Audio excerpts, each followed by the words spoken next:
Welcome to this episode of Home Build Workshop. Have you ever walked into your shop and discovered something as terrible as this? For some reason your jointer has flash rusted overnight and you need it for a project. Well, in today's episode I'm going to show you a really quick and simple way. All you need is some WD-40, some Scotch Brite. Go grab those and I'll meet you back in the shop.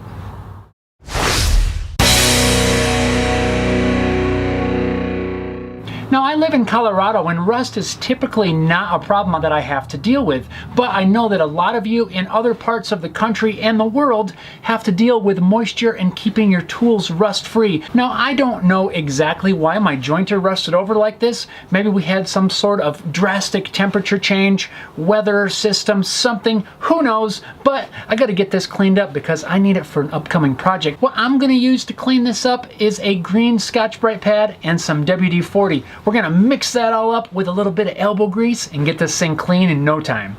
So taking a little bit closer look at this, you can see that it's not a deep rust. This has not been like this for very long.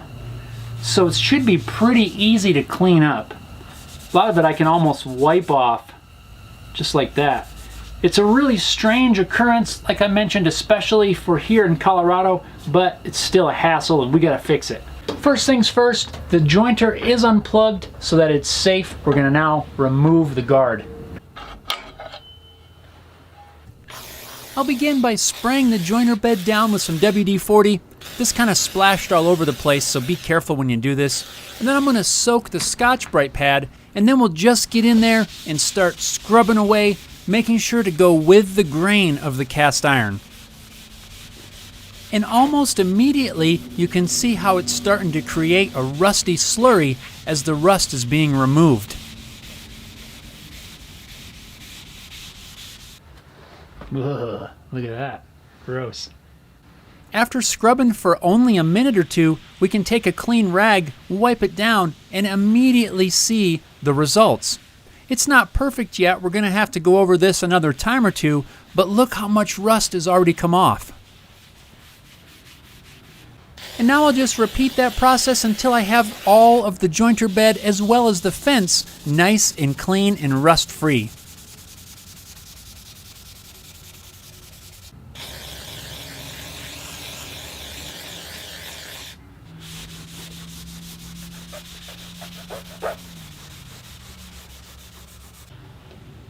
That's way better.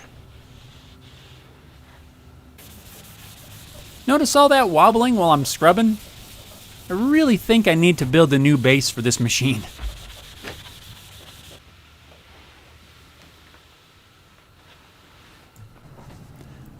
Once I have all of the parts nice and clean and shiny, I'm going to use a little bit of mineral spirits to wipe down the bed as well as the fence. This will help remove any residue left from the WD-40. Now I suppose you could leave the surfaces as they are, and the WD-40 left on there should help prevent the rust, but I want to take this one step further. Now I'm going to grab that can of paste wax that hardly ever gets used, and I'm going to apply a heavy coat of wax to all the freshly cleaned surfaces.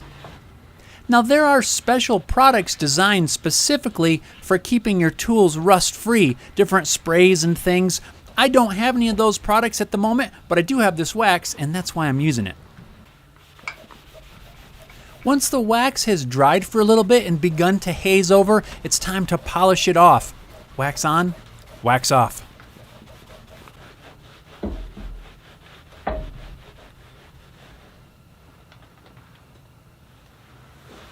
And now I can just reinstall the guard, and this thing is ready to go back to work. There you have it, guys. That quick. This really only took me about 15 minutes or so. Got this thing cleaned up. It's ready for use and ready to live another day. So if you ever come out in your shop and you discover something like this, don't worry, it's not that hard to clean up. This technique works great for a surface that just has a light flash rust coating on there. It may not work so great if you're trying to restore an old rusty piece of equipment. You might need to resort to other methods. Some people will attack these with a 2000 grit sandpaper or some sort of high grit sandpaper. That is another option as well.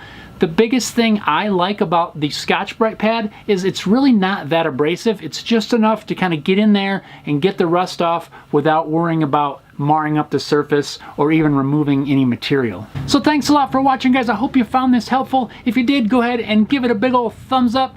Also, consider subscribing to the channel. Hit that little subscribe button, ring the notification bell so you get notifications when I post new videos. Thanks a lot for watching, guys. I really appreciate it. We'll see you next time.